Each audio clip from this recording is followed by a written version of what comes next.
नमस्कार। आज हम बात करेंगे हार्ट पेशेंट्स में लाइफस्टाइल संबंधित क्या रिस्ट्रिक्शंस रह सकते हैं। अगर किसी व्यक्ति का हार्ट का कोई भी बीमारी है, कोई प्रॉब्लम है, हार्ट अटैक हुआ है, हार्ट फेलियर हुआ है, तो क्या-क्या लाइफस्टाइल में उनको चेंजेस करने की ज़रूरत है जिससे कि वो एक नॉर्मल तरह की लाइफ जी सके और उनको प्रॉब्लम्स भी ज़्यादा ना आए। कई लोग को लगता है कि भाई हार्ट अटैक हो गया, हार्ट फेलियर हो गया, अब कुछ भी नहीं कर सकता ये आदमी, मरने ही इसकी ज़िंदगी का भाग्य है, कुछ नहीं कर पाएगा। तो वैसा नहीं है, एक्चुअल में कुछ रिस्ट्रिक्शंस को अगर हम फॉलो करें तो ज़्यादातर पेशेंट्स अपनी नॉर्मल लाइफ जी सकते हैं। बहुत सारे फैक्टर्स पे डिपेंड करता है, तो आज उन चीज़ों को डिस्कस करने का प्रयास करेंगे। टॉपिक पर जाने से पहले जो लोग हमारे चैनल पर नए हैं उन्हें रिक्वेस्ट करूँगा कि चैनल को सब्सक्राइब करें, वीडियोस को लाइक और शेयर करें। सबसे पहला ज़रूरी चीज़ है कि आप अपना जॉब कर सकते हो कि नहीं। ज़्यादातर पेशेंट जिनको हार्ट अटैक हुआ है या हार्ट फेलियर हुआ है, अगर पंप क्षमता ठीक है तो ज़्यादातर लोग अपना जॉब तो कर सकते हैं। बहुत हेवी काम अगर आपका है, बहुत हेवी मैनुअल लेबर है, बहुत ज़्यादा वजन उठाने का है, और अगर आपकी हार्ट की पंप फंक्शन बहुत ज़्यादा खराब है तो आपको रेस्ट्रिक्शन रखने की ज़रूरत है। लेकिन क्लरिकल जॉब, बैठे बैठे का काम, दुकान में कुछ सामान बेचने का, खरीदने का काम, इस तरह का चीज़ें ज़्यादातर लोग कर सकते हैं, तो आपकी आजीविका उससे ज़्यादातर इफेक्ट नहीं होगी। बहुत सारे पेशेंट्स की लाइफ एटलीस्ट हम इतनी तो कर सकते हैं नॉर्मल कि उनको अपना जीवन यापन करने में कोई दिक्कत ना हो।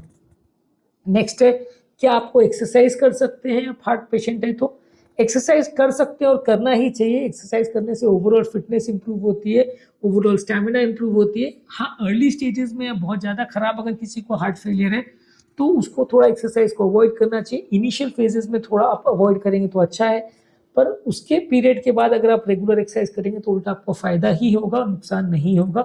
तो इसलिए अगर आप हार्ट पेशेंट है तो जहाँ तक पॉसिबल है आपको एक्सरसाइज करना चाहिए, रेगुलर एक्सरसाइज करना चाहिए। कई लोग का ऐसा रहता है कि भाई महीने में एक दिन एक्सरसाइज करी, बाकी पूरे महीने छुट्टी। तो वैसा अगर आप करेंगे तो आपको फायदा नहीं, उल्टा नुकसान होगा, और वो एक्सरसाइज से हार्ट पर ओवरलोड होगा। जिस दिन भी आप ओवर एक्सरसाइज कर लोगे तो उस दिन आपको मैनेज करना मुश्किल पड़ेगा। तो अगर आप रेगुलर एक्सरसाइज करेंगे, डेली आधा से 1 घंटा करेंगे तो आपको ज़्यादा फायदा मिलेगा। ज़्यादातर वो आपका डाइटरी मॉडिफिकेशन भी और सब कुछ इस बात पर डिपेंड करता है कि आपको कौन से टाइप की हार्ट की बीमारी है और कितनी सीवियर हार्ट की बीमारी है। मान लीजिए आपको कोलेस्ट्रॉल रिलेटेड नली का ब्लॉकेज है तो आपको कोलेस्ट्रॉल वाला खाना कम करना है, तेल की, नमक, शुगर, नॉनवेज ये सब कम करना है। बीपी रिलेटेड कार्डियोमायोपैथी हुआ है तो बीपी कम करने के लिए डाइट पर फोकस करना है। शुगर रिलेटेड प्रॉब्लम है तो शुगर के वाली डाइट पर फोकस करना है। अगर आपको वैल का प्रॉब्लम है और अर्ली स्टेजेस में तो आपको कोई डाइटरी रिस्ट्रिक्शन की ज़रूरत नहीं है। अगर वैल का प्रॉब्लम सीवियर कैटेगरी में है तो आपको हार्ट फेलियर वाली डाइट पर रखना है। अगर आपका वैल का प्रॉब्लम में आपको क्लॉटिंग का प्रॉब्लम भी हो रहा है, एट्रियल फिब्रिलेशन वगैरह हो रहा है, तो आपको विटामिन के वाली खाद्य पदार्थ में यानी हरी साग सब्जी पर ध्यान रखना है। तो यानी डाइट का भी क्या मॉडिफिकेशन करना है, वो आपको कौन से टाइप का हार्ट का प्रॉब्लम है और कौन सी सीवियरिटी का हार्ट का प्रॉब्लम है उस पर डिपेंड करेगा।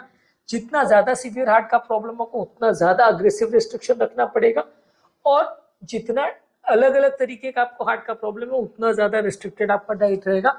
जो रिस्क फैक्टर साथ में उसके हिसाब से भी डाइट चेंज होगा।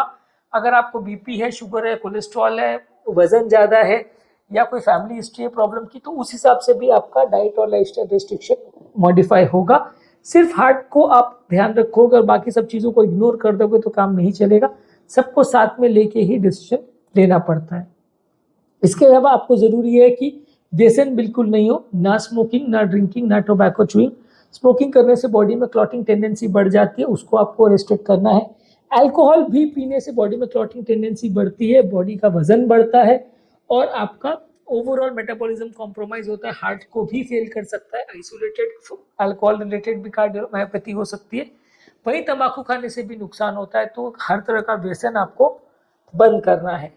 नेक्स्ट इंपॉर्टेंट चीज़ है कि आपको रेगुलर बेसिस पे मेडिसिन लेना है। मेडिसिन के साथ खिलवाड़ नहीं होना चाहिए कि एक दिन मेडिसिन ले रहे हैं, 4 दिन नहीं ले रहे, वैसा नहीं होना चाहिए। मेडिसिन आपको रेगुलर बेसिस पे लाइफ टाइम लेनी पड़ेगी। ज़्यादातर हार्ट की बीमारियों में मेडिसिन लाइफ टाइम चलती है। बहुत कम ही बीमारी ऐसी है जिसमें कुछ समय के बाद मेडिसिन बंद हो जाती है, पर वो बंद होनी है या नहीं होनी है वो भी आपको डॉक्टर से डिस्कस करना पड़ेगा। 80-90% बीमारियों में दवाइयाँ लाइफ टाइम चलती है। दवाओं के साथ खिलवाड़ मत करिए, अपने हिसाब से डोजेस को एडजस्ट मत करिए। जो डॉक्टर आपको बोल रहे हैं आपकी बीपी, शुगर लेवल्स और आपकी बॉडी के रिक्वायरमेंट के हिसाब से जो दवा आपको दे रहे हैं उस हिसाब से डोजेस को आपको मैनेज करना है।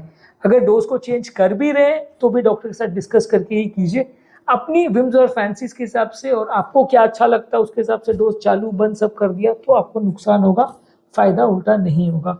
तो इसलिए मेडिसिन के साथ अध्ययन करना जरूरी है, प्रॉपर ड्रग का कंप्लायंस फॉलो करना जरूरी है। नेक्स्ट इंपॉर्टेंट चीज है कि रेगुलर फॉलोअप्स भी जरूरी है। आप क्या दवा ले रहे हो, कितने डोज पे ले रहे हो, कितने समय तक ले रहे हो, वो आगे आपको फायदा कर रही है नुकसान कर रही है, वो आपको तभी पता चलेगा जब आप रेगुलर चेकअप के लिए जाओगे।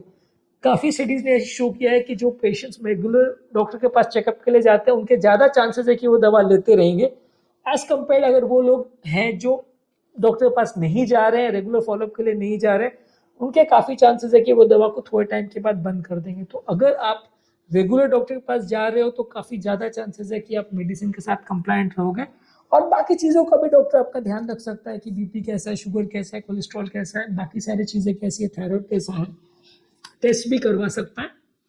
उसके लिए उसको थोड़ा फॉलोअप में जाना जरूरी है। डॉक्टर के पास एक बार दिखाएगा और फिर 2 साल तक गायब हो गए ऐसा मत करिए, नहीं तो प्रॉब्लम ज्यादा होगी। इसके अलावा जरूरी है कि रेगुलर हेल्थ चेकअप्स करवाते रहें।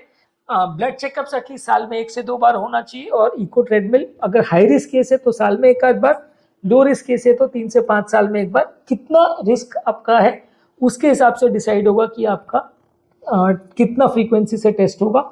अगर आपका रिस्क बहुत ज़्यादा है तो फ्रीक्वेंसी ज़्यादा होगी, रिस्क अगर कम है तो फ्रीक्वेंसी कम होगी।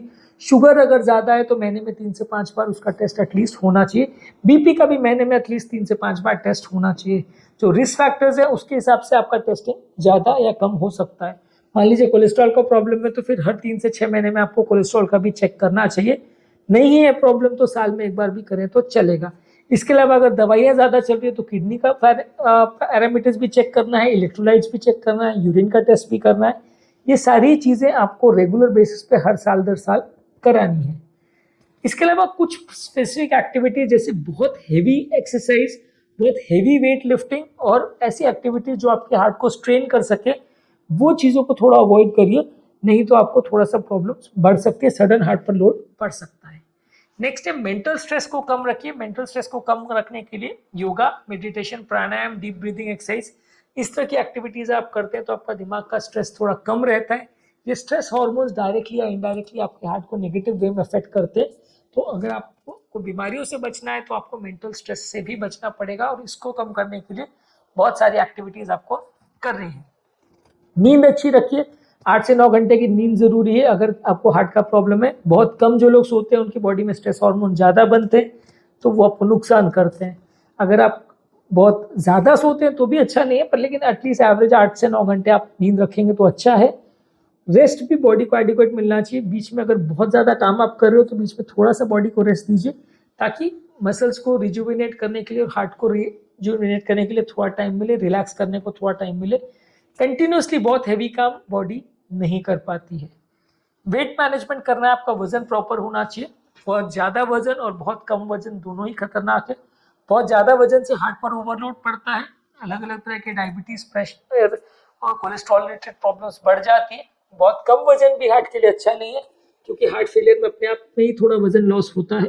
तो दोनों ही कारण से अगर आपका वजन बहुत ज़्यादा है तो भी मृत्यु दर बढ़ेगा, और बहुत कम है तो भी मृत्यु दर बढ़ेगा।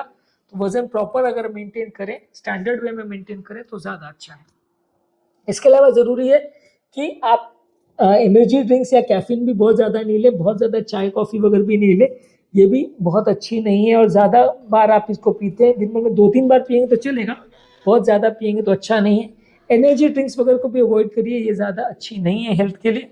दांतों का ध्यान रखिए, दांतों में बहुत सारे इन्फेक्शन होते हैं, कीटाणु होते हैं, अगर ये ब्लड में फैल जाए तो इन्फेक्शन फैला सकते हैं और जिससे जान का खतरा हो सकता है। तो दांतों का प्रॉपर ध्यान रखने की ज़रूरत है।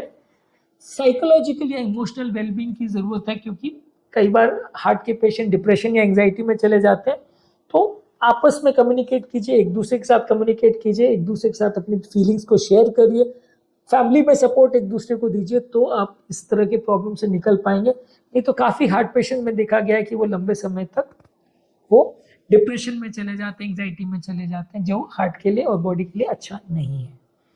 इसके अलावा ट्रांसपोर्टेशन या कहीं पे भी आप बाहर भी जा रहे हैं तो भी कुछ स्पेसिफिक चीज़ों का ध्यान रखने की ज़रूरत है। ट्रैवल के दौरान क्या चीज़ों का ध्यान रखने की ज़रूरत है वो ऑलरेडी हमने सेपरेट वीडियो किया, हमारे चैनल पर देख सकते हैं। कोई एडवेंचर स्पोर्ट्स में अगर आप जाना चाहते हैं या कोई हाई रिस्क एक्टिविटीज आप करना चाहते हैं तो उनके बारे में हमने ऑलरेडी 2 सेपरेट वीडियो किए हैं। एडवेंचर स्पोर्ट्स में हार्ट पेशेंट्स को क्या क्या चीज़ों का ध्यान रखना है और कितना रिस्क है उनको, वो आप चेकआउट कर सकते हैं। इसके अलावा अगर हाई ऑल्टीट्यूड में आपको जाना है तो उसके बारे में हमने ऑलरेडी सेपरेट वीडियो किया है। हाई ऑल्टीट्यूड या पहाड़ों पर अगर हार्ट पेशेंट जाते हैं तो उनको क्या चीज़ें ध्यान रखने की ज़रूरत है। और अगर किसी पेशेंट को पार्टी वगैरह में जाना है तो पार्टीज में भी जा सकते हैं, लेकिन उसके बारे में क्या क्या चीज़ों का ध्यान रखने की ज़रूरत है हार्ट पेशेंट्स और डायबिटिक पेशेंट्स को, उसके बारे में भी हमने ऑलरेडी सेपरेट वीडियो किया, वो भी आप हमारे चैनल पर चेक कर सकते हैं। ये सारे वीडियोस का लिंक मैं कमेंट सेक्शन में या डिस्क्रिप्शन बॉक्स में छोड़ देता हूँ। आज के टॉपिक में हमने बात करी हार्ट के पेशेंट्स पर बेसिकली क्या क्या रेस्ट्रिक्शंस होते हैं, क्या क्या चीज़ों को फॉलो करने की ज़रूरत है ताकि वो एक नॉर्मल सी लाइफ जी सके। और क्या वो अपनी नॉर्मल लाइफ जी सकता है, तो जवाब है हाँ। क्या प्रॉब्लम्स है उस पर डिपेंड करेगा, और डाइट और एक्सरसाइज और सब चीज़ आपकी कितनी सीवियर बीमारी है और किस तरह की बीमारी है उस पर सारी चीज़ें डिपेंड करेगी। टॉपिक एंड करने से पहले जो लोग हमारे चैनल पे नए हैं उन्हें रिक्वेस्ट करूँगा कि चैनल को सब्सक्राइब करें और वीडियोस को ज़्यादा से ज़्यादा लाइक और शेयर करें। Diet, exercise, high altitude travel, parties में जाने के लिए, एडवेंचर स्पोर्ट्स के लिए, ये सारी चीज़ों के लिए हमने ऑलरेडी सेपरेट वीडियो किया है। ये आप हमारे चैनल पर देख सकते हैं। इसका लिंक मैं कमेंट सेक्शन में और डिस्क्रिप्शन बॉक्स में छोड़ दे रहा हूँ। आप इसे चेकआउट करेंगे तो आपको काफ़ी कुछ नया जानने और सीखने को मिलेगा, जिससे बीमारी को समझने में आपकी मदद मिलेगी और पेशेंट को मैनेज करने में मदद मिलेगी। Thank you.